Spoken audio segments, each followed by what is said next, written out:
What if your employee's rating system could practically read your mind? Discover how Excel's switch function makes performance evaluation flexible, adaptive, and surprisingly simple, turning static spreadsheet into dynamic insights. How we can do this? Let's learn. Don't forget to subscribe now and press the bell icon for more videos. So here you can see that I have this data in which I have the names of the employees and the rating and the description that I would like to add on the basis of the rating grades.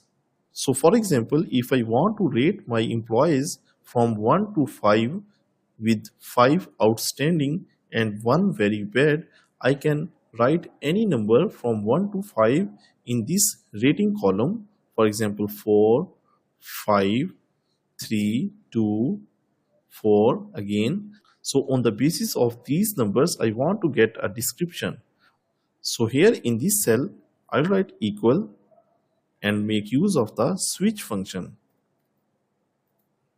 Here for the expression, I'll select this rating cell and after comma, I need to enter all the codes along with their description.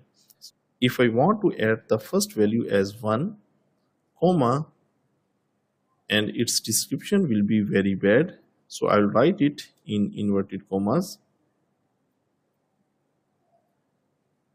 Then I will write next number, its description,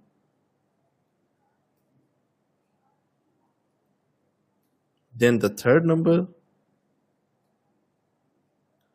its description, and once I have written all the description, I'll close the parentheses and hit enter. Now to apply it to all, I'll drag it to down, and for the other employees, when I will write any code, the description will automatically add it.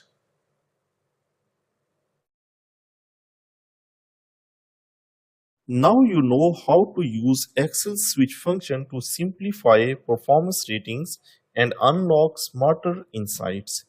If you found this helpful, hit like, subscribe for more Excel tips, and drop a comment if you got questions or ideas for future videos. Thanks for watching. See you next time.